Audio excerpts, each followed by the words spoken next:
Good morning প্রিয় family, কেমন আছো তোমরা? আশা করছি তোমরা সকলে খুব ভালো আছো, আমিও ভালো আছি। আরও একটি নতুন ব্লগে তোমাদের সবাইকে জানাই স্বাগত। তো চলো শুরু করা যাক আজকের ভিডিওটি। আজকের ভিডিওতে কাজের সাথে সাথে কিছু কমেন্টগুলোও পড়বো।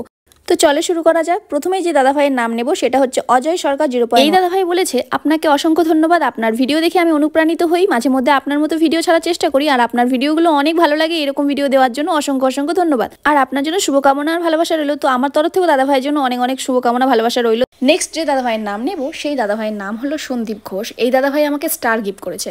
তো তোমরাও যদি সাপোর্ট করো অবশ্যই তোমাদেরকেও গিফট করবে। তো এবার যার নাম নেব সেটা হচ্ছে দুষ্টু ছেলের মিষ্টিপু। নামটা খুব, সে কমেন্ট করেছে খুব মিষ্টি দেখতে দিদিভাই তুমি, থ্যাংক ইউ। তারপর যে দিদিভাইয়ের নাম নিচ্ছি সেই দিদিভাইয়ের নাম হলো সুরশ্রী করক। এই দিদিভাই কমেন্ট করেছে, দারুণ দিভাই, এইভাবে এগিয়ে চলো, গড ব্লেস ইউ, আমার পাশে একটু থাকো আর দিভাই প্লিজ।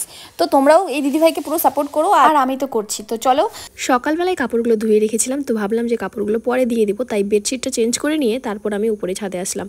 নেক্সট যে দাদাভাইয়ের নাম নিচ্ছিস সেই দাদার নাম হচ্ছে বিবেক মণ্ডল। দাদাভাই কমেন্ট করেছে, এগিয়ে যান মাই ডিয়ার, আপনার জন্য অনেক অনেক শুভকামনা ভালোবাসা রইল। পাশে আছি, সবসময় পাশে থাকবো, সবসময় আপনিও পাশে থাকবেন। আপনাদের সকলকে আমার ছোট্ট পেজটিতে ঘুরে আসার আমন্ত্রণ রইল। থ্যাংক ইউ দাদাভাই, অবশ্যই পাশে থাকবো। এরপর যে দিদিভাইয়ের নাম নিচ্ছি সুপ্রিতা দাস। সেই দিদিভাই বলেছে অনেক অনেক সুন্দর হয়েছে। দিদিভাই আমাকে একটা স্টার সেন্ড করেছে। তো আশা করছি দিদিভাইকেও তোমরা সাপোর্ট করবে, আর আমি তো করছি। তো গরমে বসে বসে একটু হাওয়া খাচ্ছিলাম, আর এদিকে রান্নাও চাপিয়েছি। তো ডিমটা প্রায় হয়ে গেছে। এরই মধ্যে বর ফোন করে বলছে যে একটু দোকানে আসো, একটা জিনিস কিনেছি সেটা নিয়ে যাও। চলে গেলাম চট জলদি রেডি হয়ে তাড়াহুড়ো করে বরের দোকানে। এই গরমে একদমই যেতে ইচ্ছে করছিল না, তাও যেতে হলো, কি করা যাবে। তারপর মা বললো এই ব্যাগটা নিয়ে চলে যাও।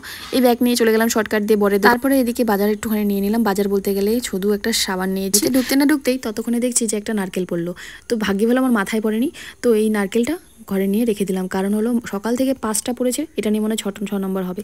তো চলো ভেতরে যাওয়া যাক, আর ভেতরে গিয়েই তোমাদের বলছি আজকে কি রান্না হবে আর কি আনতে আমি গেলাম। তো এই যে দেখতেই পাচ্ছ, মা হলো কাঁঠাল কাটছে, সেদিন বাপের বাড়ি থেকে এটা নিয়ে আসছিলাম। আর এই দিকে দেখো, এই যে বর খাসির তেল পাঠিয়েছে, খাসির তেল দিয়ে আজকে হবে কাঁঠাল সবজি। মা বললো আমি রান্না করবো, তাই ভাবলাম যে তাহলে ঠিক আছে। আর আমি সকালে ডিম করেছিলাম, ডিমটা করেই তো চলে গেছিলাম। তো যাই হোক, মা রান্না করবে, আর বেশি মশলা তো বাবা খায় না, দিয়ে হালকা মশলা দিয়ে মা রান্না করবে। হ্যালো বন্ধুরা, গুড আফটারনুন। এখন বাজে 12:30টার মতো, মানে 12:33 বাজে।